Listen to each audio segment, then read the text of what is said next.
Welcome to Uncaged. Today we're speaking with James McCoy. James, last time we spoke a lot about your role as the president of the PMI Mile-High chapter and really the wealth of experience that you have in that broader kind of project management space. But today, I think we're focusing on something else. Let's just talk about leadership.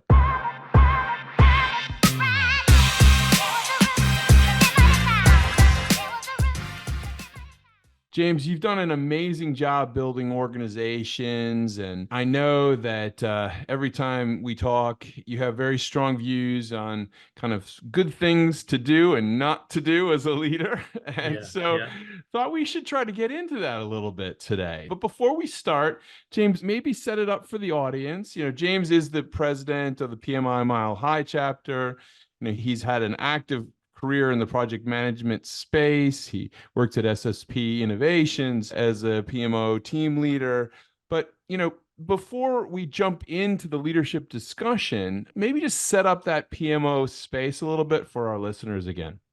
Yeah, sure, Bant. Um, I would say that from a leadership perspective, it all started, I've built and led the program management office for General Electric.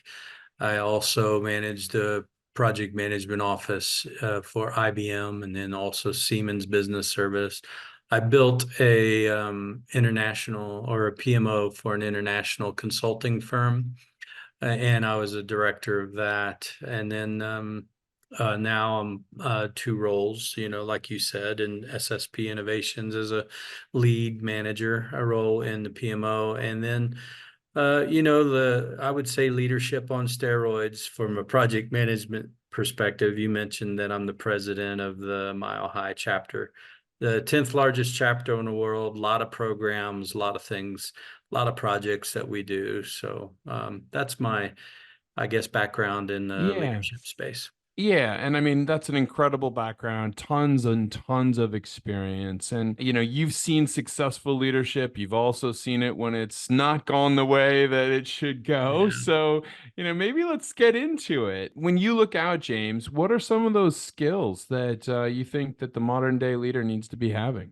Yeah, that's a good question, Bant. I think like everybody, I have my hot topics in that answer. My hot topic, I guess, is people are the number one resource in the world, always will be. Doesn't matter what technology comes by, doesn't matter the fears of AI or not. People are it,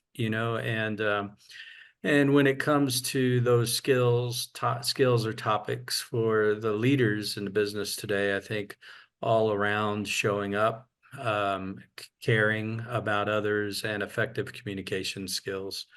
Yeah, and I know that you and I have spoken about communication and when that goes right and when it goes wrong. And it's funny, it's one of those ones that as we get more fragmented, more digital, I guess things are speeding forward. It always comes back to communication. And so just be curious. I mean, you've done it so well. How does a leader improve that communications across really like a diverse and dynamic workforce? Yeah, that's a good question, man. I wish I could say that I've always done it well. But like everybody else, we all learn along the way and learn from mistakes. But I would say that some of the key strategies in improving, communication skills. Again, I kind of hobby horse the caring about others, motivating and caring about others, and but it goes beyond that. It's more than just communicating, being open, have an open dialogue, and showing that you care about others mean that you actually listen, right? You have Mm, active listening skills.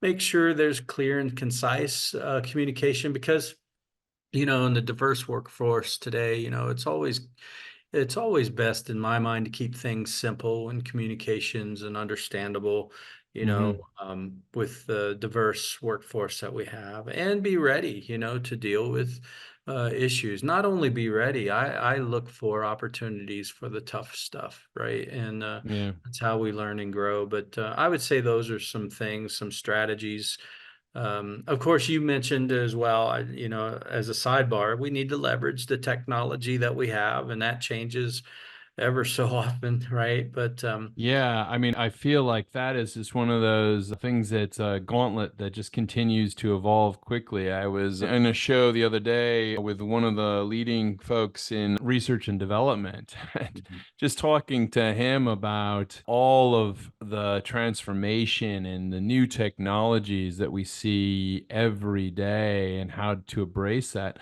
as a leader, there's almost no way you're ever going to be fully up to date. But how do you manage and how do you adapt your approach to all of these new technologies? well, that's a good question. I mean, they come at us fast and furious, right, man? So Yeah. like AI has come out. I mean, the thing is, AI to me is like autocorrect on steroids, and all these technologies in this age are going to hit us, right? But the only thing that I would say is be open and embrace the technology. It's going to come at us, right? So embracing and have a learning mindset, encourage that amongst the teams, communicate that, encourage innovation and experiment with it, I would say another thing is to invest also in talent and training when these new technologies, come out.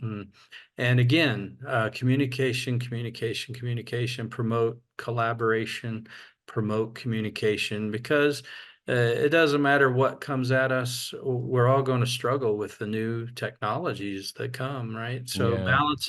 we got to balance the human touch with the technology that comes against us. So. I mean, one of the key things, James, that I see for leaders that I admire is that they seem to be able to assemble these teams of just incredible people. And Mhm. not only that, but they seem to be able to kind of push them to the next level. I mean, there's so many sports examples and metaphors that we think of these teams for decades that seem to be high performing and always, even if they bring in new personnel, they seem to somehow continue to keep on going. How do leaders build those teams and keep them really operating at that high performance level? Yeah, that's a great question, man. The thing is, every person, like I said, people are number one, the world's best number one asset, always will be. And so everyone brings a lot of good to the table, Hmm. right? And so I think as a leader, embracing that, being Hmm. adaptable and flexible, right? And again, effective communication in that, and no matter who comes in and what teams that we need. But there's you have to exhibit that you care. You Hmm. have to show up. You have to give them empowerment, trust them, and cultivate an open-minded and learning culture. I would say, and and as president of the PMI chapter, it's 10th largest chapter in the world. One of my hobby horses is recognition and appreciation, right? Well, that's something that I feel just doesn't get the attention that it deserves, and given the recognition and appreciation, will always be in style, right? Yeah. Doesn't matter what technology hits us. So basically take it all and build a supporting culture, I would say is, Yeah. yeah. Yeah, I like that. I think that that's actually clearly one of the great things that you've been able to do at the PMI High chapter. And that's really, it's grown and continue to be such a large community. But it's somehow embracing that idea of looking at your team as whole people almost, right? And figuring out a way to balance out the specific needs with the community and keep them going. But you've been clearly very, very successful in keeping everyone developing and expanding. But I feel like leadership's one of these things that it's going to be top of mind in 2024 as we go through a lovely election cycle here in the United States. Everyone will be Right. deciding, what are the qualities of a good leader or a bad leader and what they want to see. But tell me a little bit about some of those trends that you're seeing in leadership right now, and really, I'd say, what are the things you're hoping to see in the future? Boy, trends are just like technology, man. I mean, they just come at us fast and furious. I mean, you have what's the latest and greatest? Emotional intelligence, right? EI. We've had diversity, equity, and inclusion. We've had sustainability, ethical leadership, right? And remote and hybrid work management, being agility and adaptability, making decisions by data. So, all of these are trends, and trends are going to come. The latest and greatest. And which is a really cool adaptation of leadership is servant leadership. That's Mm, been a hot topic lately. So all of these trends are, I feel like, man, all these trends are good. And, trends are just like technology. They're just going to come at us, yeah, one boom, boom, boom. So, but here's what I say about trends is I'll always be open and receive them. But, the one thing that trumps everything, all trends, is the fact that you care and you show up, right? yeah, Because you could take diversity, equity, inclusion, sustainability, ethics, servant leadership. All of them are great things to care about, but sometimes I think we get to focusing on one trend as a higher value than other trends, and we become siloed and maybe vocal, and then we're captive to rules and regulations. I think to stay on the top of it, yeah, just to summarize this, is just to care and show up. If leaders can do that, if we can just care and show up and we're considerate, we're going to see the positive changes in our organizations, yeah. and we'll be in the forefront of all trends that come our way.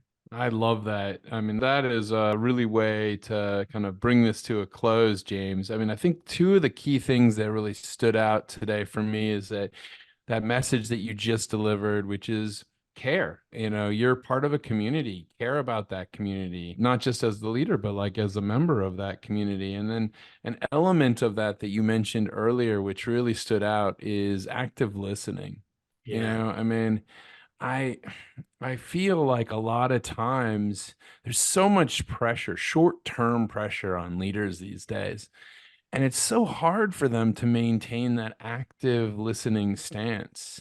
And Yeah. it's really something that, I think that's probably the balance between kind of how many direct reports you can really have. And, because you can't, if you have 100 people reporting in directly into you, there's no way you're going to be an active listener, effective active listener to all of them. Yeah.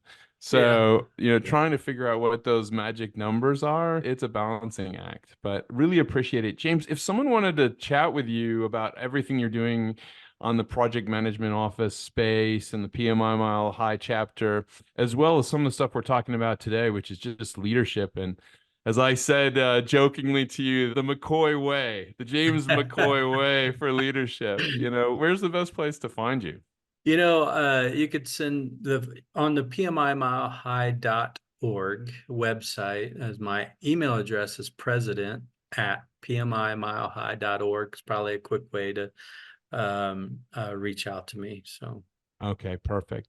Well, James, thank you so much for being on the show today. We've been speaking with James McCoy. He's the president of the PMI Mile-High chapter. He's a guru in the project management space and project management office optimization and leadership. And been talking to him today about leadership. As a project manager, you got to lead. You got to find a way to be getting everyone on the same hymn sheet, going forward and pulling all this stuff together. And live in a time where one would say it's evolving, but also I'd say getting more complicated in terms of how you approach leadership. We have people working at home more and more now, and mixing that in with the offices and the digital technology elements that can change the way you approach this stuff. But two of those key messages from James today: care, care. listen actively, and hopefully that'll help you get halfway there. James, thanks so much for being on the show today, and we look forward to having you back. Well, thanks, man. Take care.